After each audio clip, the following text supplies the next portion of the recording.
السلام علیکم ورحمۃ اللہ وبرکاتہ۔ محترم سامعین، ناظرین، خواتین حضرات، ہمارے دار ارقم یوٹیوب چینل میں آپ کا خیر مقدم ہے۔ میں ہوں آپ کا میزبان حافظ محمد دانش۔ آپ نے جو سوالات ہم تک پہنچائے ہیں ان کے جوابات کے لیے ہمارے ساتھ موجود ہیں مفتی احمد بن محمد ارشد خان صاحب۔ جی مفتی صاحب، آج کا پہلا سوال ہے، حماد بھائی معلوم کرتے ہیں شادی کے کارڈ کا شریعت میں کیا حکم ہے؟ بسم اللہ الرحمن الرحیم، الحمدللہ وحدہ والصلاة والسلام علی من لا نبی بعدہ، اما بعد۔ مذکورہ سوال کا جواب یہ ہے کہ شریعت کے مسئلے کے لحاظ سے تو شادی کارڈ کا اہتمام نہ تو ضروری ہے اور نہ ہی کوئی یہ کار ثواب ہے، لیکن چونکہ شادی کارڈ کا مقصد دعوت دینا اور لوگوں کو نکاح کی تاریخ سے متعلق باخبر کرنا، آگہی دینا ہوتا ہے، لہذا اس مقصد کی تکمیل کے لیے اگر شادی کارڈ چھپوا کر بھیج دیا جائے تو یہ بھی مہذب طریقہ سمجھا جاتا ہے، شریعت کے لحاظ سے گنجائش ہے۔ لیکن شادی کارڈ کے مسئلے میں آج کل ہمارے یہاں جو افراط اور تفریط ہے، یا یہ کہ جو فضول خرچی ہیں، وہ شریعت کے لحاظ سے بالکل ناجائز اور درست نہیں ہے۔ آج کل شادی کارڈ پر بھی ہزاروں کا خرچ ہونے لگا ہے، جس کی وجہ سے فضول خرچی ہوتی ہے، اور وہ غریب لوگ جو اس طرح کا اہتمام نہیں کر سکتے تو وہ اس بات کو دیکھ کر مصیبت میں، یا یہ کہ ذہنی اعتبار سے پریشان ہوتے ہیں، لہذا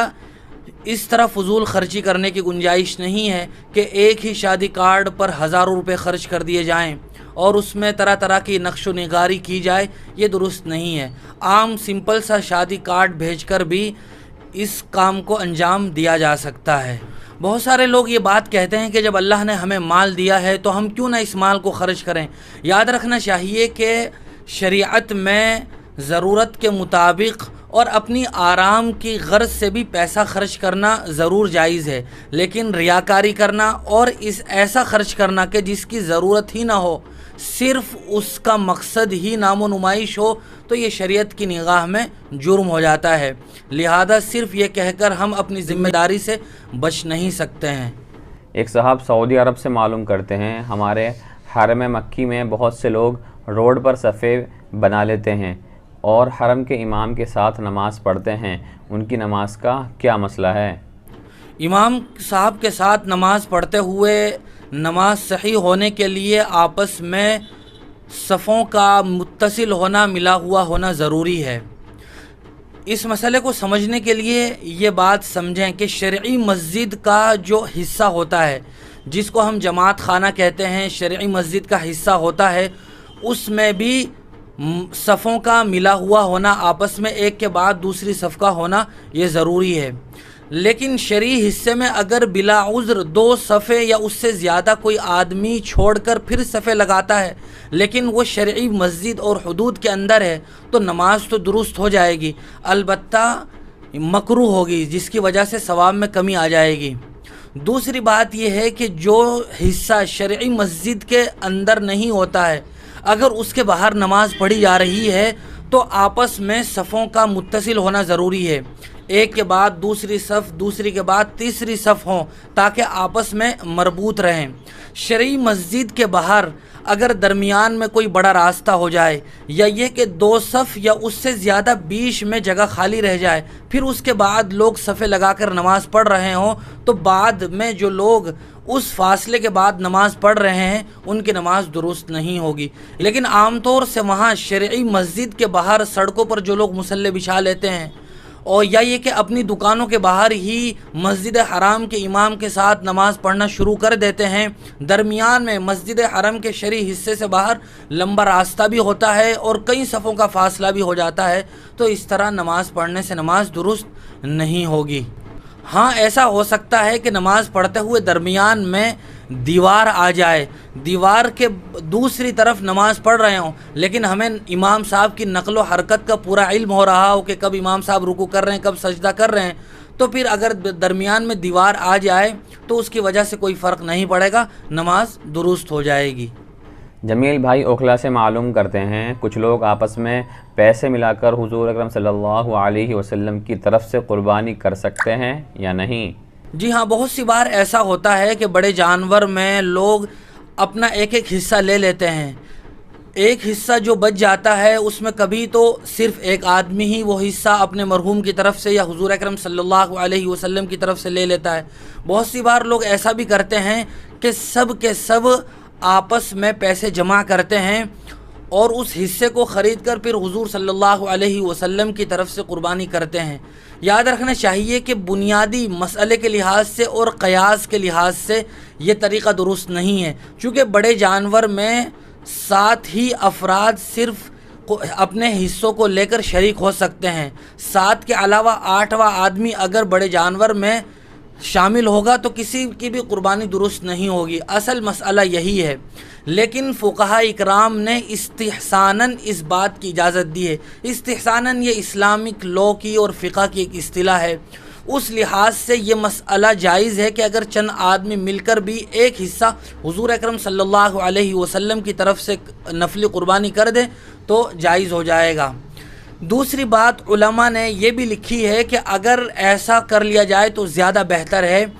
کہ جتنے آدمی اس حصے میں اپنا حصہ ڈالنا چاہ رہے ہیں تو وہ سب پیسے اکٹھے کر کے اپنے میں سے کسی ایک آدمی کو ان پیسوں کو دے دیں، اس کو ہبہ کر دیں، ہدیہ دے دیں۔ جب وہ آدمی ان سب پیسوں کو لے کر مالک ہو جائے گا تو وہ اکیلا آدمی اپنی طرف سے حصہ لے،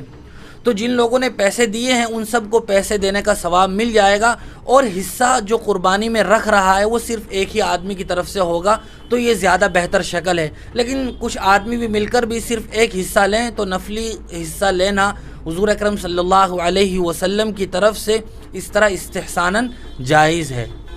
فہیم بھائی شاملی سے معلوم کرتے ہیں، ہمارے مؤذن نے قبلے کی طرف رخ کر کے اذان نہیں دی تھی تو کیا اذان کو لوٹانا چاہیے تھا یا نہیں؟ اذان دیتے ہوئے قبلے کی طرف رخ کرنا یہ مسنون ہے، لیکن اگر بے خیالی میں یا قبلے کی طرف قبلے کا رخ معلوم نہ ہونے کی وجہ سے انجانے میں دوسری طرف اذان دے دی تو اذان ہو جائے گی، اب دوسری مرتبہ دہرانے کی اعادے کی ضرورت نہیں ہے۔ انس بھائی کا سوال ہے، لون پر گاڑی لینا کیسا ہے؟ اگر کوئی آدمی غریب ہے اور وہ گاڑی لینا چاہتا ہے تو وہ گاڑی لینے کے لیے بینک سے لون لیتا ہے تو یہ تو شرعاً جائز نہیں ہے، چونکہ اس کنڈیشن میں گاڑی لینے کے لیے لون لینا جائز نہیں ہے، چونکہ اس میں سودی لین دین ہوتا ہے۔ لیکن کوئی آدمی مالدار ہے اور وہ یکمشت بھی پوری گاڑی خرید سکتا ہے، لیکن یکمشت لینے میں اس کو قانونی اور لو کے حساب سے کوئی دقت اور پریشانی ہے، یا یہ کہ ایک ہی مرتبہ میں پوری قیمت کے ساتھ گاڑی خرید نہیں سکتے ہیں، تو ایسا آدمی گاڑی خریدنے کے لیے مجبوری کے درجے میں بینک سے لون لے لے تو پھر اس کی فقہا نے گنجائش دی ہے اور اس طرح کر سکتے ہیں۔ لیکن غریب آدمی جس کے پاس پیسے نہ ہوں اور وہ لون لے کر گاڑی لینا چاہے تو اس کی اجازت نہیں ہے۔ حافظ عاقل صاحب کا سوال ہے، ہمارے مسجد کے پڑوس میں جب کسی کا انتقال ہو جاتا ہے تو ان کے گھر والے 40 دن تک مسجد میں کھانا بھیجتے ہیں، تو ایسے کھانے کا شرعی حکم کیا ہے؟ میت کے ایصال ثواب کے لیے کسی بھی دن کو متعین کیے بغیر ثواب کی نیت سے کھانا بنا کر تقسیم کر دیا جائے، فقراء اور غرباء کو دے دیا جائے تو یہ ایصال ثواب کر سکتے ہیں اور میت کو ثواب بھی ملے گا۔ لیکن ہمارے یہاں جو مخصوص دنوں کو طے کر کے اس طرح ایصال ثواب کا اہتمام کرتے ہیں اور اس کو سنت اور ضروری سمجھ کر کرتے ہیں، اس کی وجہ سے یہ عمل بدعت ہو جاتا ہے۔ لہذا امام صاحب یا مؤذن صاحب کے پاس جو کھانا اس طرح میت کا 40 دن تک بھیجتے ہیں، اس طرح بھیجنا درست نہیں ہے، اور مؤذن صاحب کو بھی یا امام صاحب کو بھی اس طرح کے کھانے سے بچنا چاہیے اور ان کو مسئلہ بتا دینا چاہیے۔ اس کے علاوہ میت کے رشتہ دار وہ کسی خاص دن کو طے کیے ہوئے کسی بھی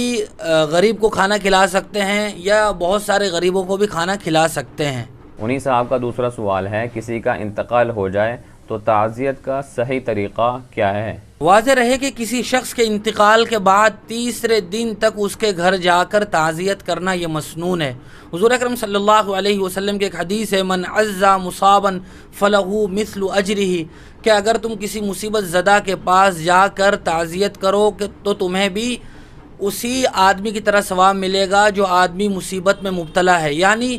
اس صبر کے ساتھ اس تکلیف کو برداشت کرنے کی وجہ سے اس آدمی کو جو ثواب ملے گا تو تعزیت کرنے والے کو بھی ثواب ملے گا۔ اور تعزیت کا طریقہ یہ ہے کہ اس مصیبت زدہ آدمی کے پاس جا کر تسلی کے کلمات کہے جائیں، اس کو صبر کے فضائل سنا کر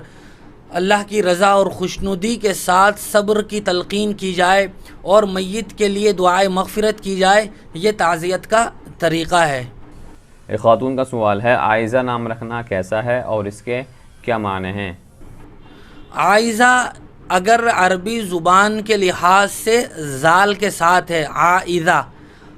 عین الف حمزہ زال اور ہا، عائزہ، تو اس کے معنی ہوتے ہیں پناہ لینے والی۔ جیسے ہم اعوذ باللہ من الشیطان الرجیم پڑھتے ہیں تو اعوذ باللہ کا ہم ترجمہ کرتے ہیں میں پناہ مانگتا ہوں یا پناہ مانگتی ہوں، اس حساب سے اس کا ترجمہ ہوگا پناہ لینے والی، پناہ مانگنے والی۔ لیکن اگر زا کے ساتھ ہو تو اس کے معنی ہوتے ہیں مفلس، غریب۔ اس معنی کے لحاظ سے نام رکھنا درست نہیں ہے، البتہ زال کے ساتھ اگر لکھا جائے